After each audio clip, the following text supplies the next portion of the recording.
It was the night of the book launch, and my husband, Chief Christopher, stood beside me with a proud smile, his hand firm around my waist. The hall was alive with chatter, clinking glasses, and the scent of expensive perfume, but my heart wasn't with the celebration.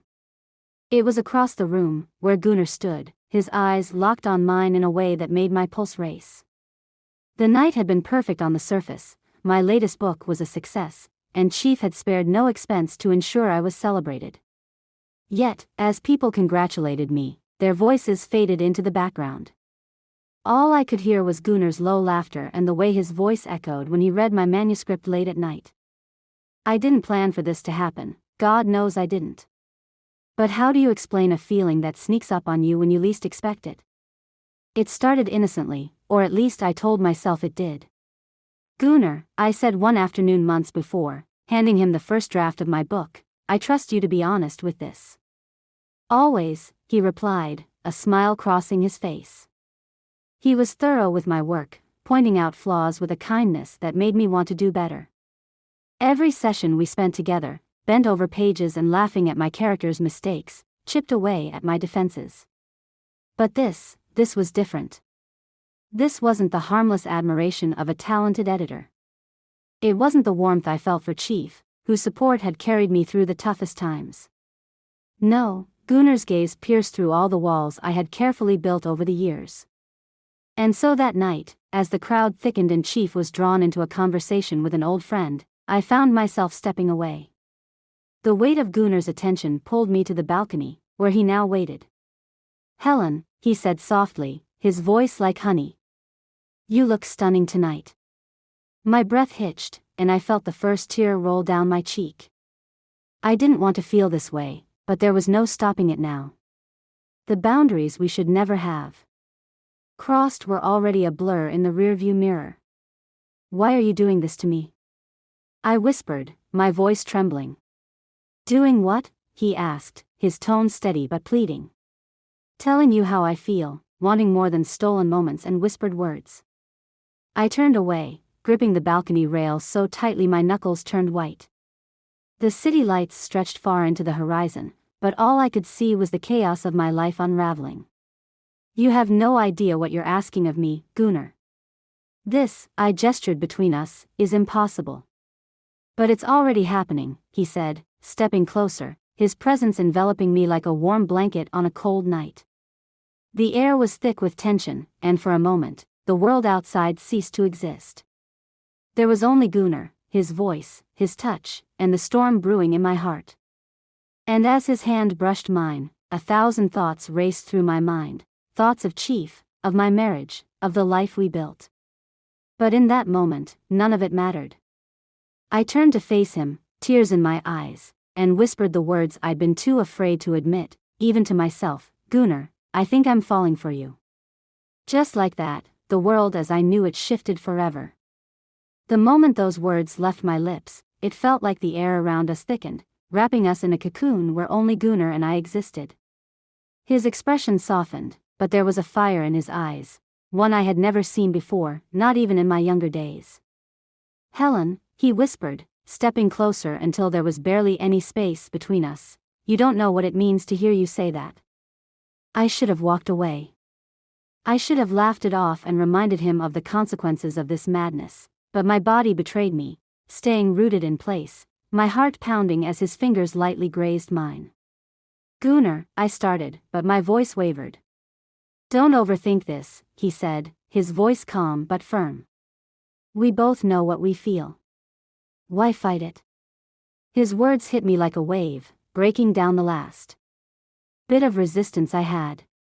All the justifications, the excuses, the walls I had built, they crumbled under the weight of this connection I couldn't explain.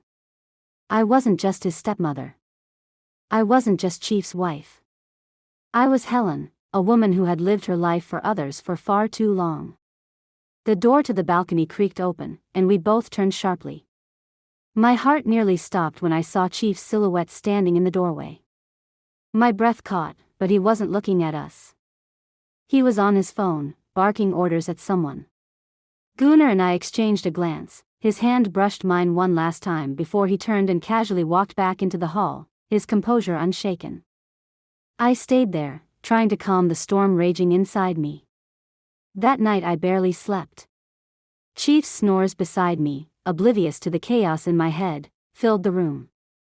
Memories of Gunnar flashed before me, his laugh, the way he leaned in when he was explaining something, his quiet confidence. I was torn between two worlds. On one hand, there was Chief, who had given me so much. He believed in my dreams when I didn't. He built me up when life knocked me down, and yet his love had grown predictable, routine, like a sound I had heard one too many times. On the other hand, there was Gunnar, young, vibrant, full of life and passion. He reminded me of the woman I used to be before life made me cautious, before I started living for everyone but myself. The next day, I told myself I would end whatever this was. I would distance myself from Gunnar and focus on my marriage. But when I walked into the study to work on the final edits of my manuscript, there he was, seated at the table, flipping through my pages with a small smile on his face. The sunlight streaming through the window highlighted his features, making him look almost angelic. "Good morning," he said, looking up at me. "Gunnar," I said cautiously, closing the door behind me. "We need to talk." "I know," he replied, leaning back in his chair. "But first, I need to show you something." He reached into his bag and pulled out a folder. "I stayed up all night working on this," he said, sliding it across the table to me. I opened it, my curiosity piqued. Inside were notes, suggestions, and a revised version of the ending for my book. As I read through his comments, I realized he understood my work better than anyone ever had, even me. "Gunnar, this is..." I hesitated, looking up at him. "Brilliant." He smiled, and for a moment, the tension between us lifted. We were back to being writer and editor, collaborating on something we both loved. But the undercurrent of our unspoken feelings remained, tugging at me like a river's current pulling me downstream. "I believe in you, GLA, he said softly. "In your talent, in your story, and in us." His words hung in the air, heavy with meaning. My heart ached with the weight of it all. I wanted to tell him to stop, to remind him of the boundaries we couldn't cross, but I couldn't. Instead, I sat down across from him, my resolve wavering. "Gunnar, what are we doing? It's dangerous." "Sometimes," he said, leaning forward, "the most beautiful things in life are the ones that scare us the most." And just like that, the line between right and wrong blurred even further. Days turned into weeks, and my life became a delicate dance. Every shared glance with Gunnar and every moment alone with Chief was a reminder of the double life I was leading. It felt like standing on the edge of a cliff, knowing a single misstep could send everything I had worked for crashing down. But Gunnar was relentless. His quiet confidence and his ability to read me like the pages of one of my books made it impossible to ignore him. He didn't pressure me, but his presence was magnetic. The more I tried to resist, the harder it became. One afternoon, as the harmattan breeze swept through the house, Gunnar found me in the study. Chief had gone to Abuja for a business meeting, leaving us alone for the weekend. "Helen," he said, his voice low, "we need to talk." I turned to him, my heart racing. "Gunnar, this has to stop. We are playing with fire." "I know," he said, stepping closer, "but tell me, when you're with Chief, does he look at you the way I do? Does he make you feel the way I do?" I opened my mouth to respond, but no words came out. The truth was too painful to admit, even to myself. "I can't do this to him," I said finally, my voice trembling. "He's been good to me. He doesn't deserve this." "And what about you?" Gunnar asked. "What do you deserve, Helen? To keep living a life that doesn't make you happy?" His words cut deep because they were true. Chief was a good man, but our marriage had become more of a partnership than a love story. Yet the thought of betraying him made my stomach turn. "Gunnar, this isn't just about me," I said, tears welling up in my eyes.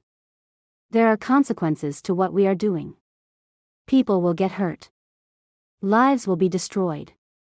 He reached for my hand, but I pulled away, shaking my head. "No, Gunnar.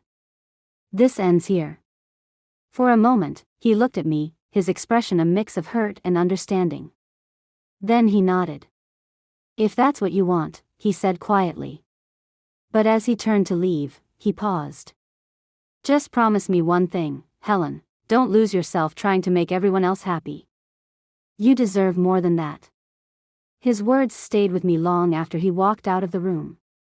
That night I sat alone, reflecting on my life and the choices I had made.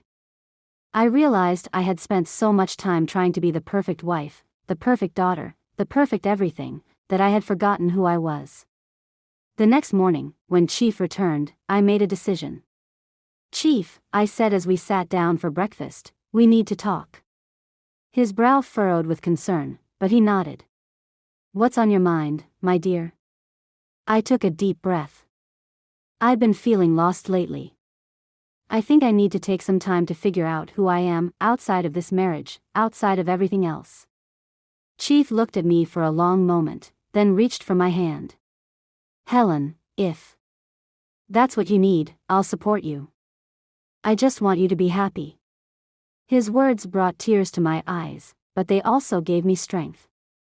I knew the road ahead wouldn't be easy, but it was necessary. As I packed my bags that afternoon, I thought about Gunnar. I didn't know what the future held for us, and maybe it was better that way. What I did know was that I needed to find myself first, to rebuild the pieces of my life that I had neglected for so long. Advice for women: life will throw many temptations your way, and sometimes the choices you face will test you in ways you never imagined. But remember this: no relationship, no person, is worth losing yourself over. Love yourself enough to walk away from what doesn't serve you, and don't be afraid to seek your own happiness. You are the author of your story, write it with courage and purpose.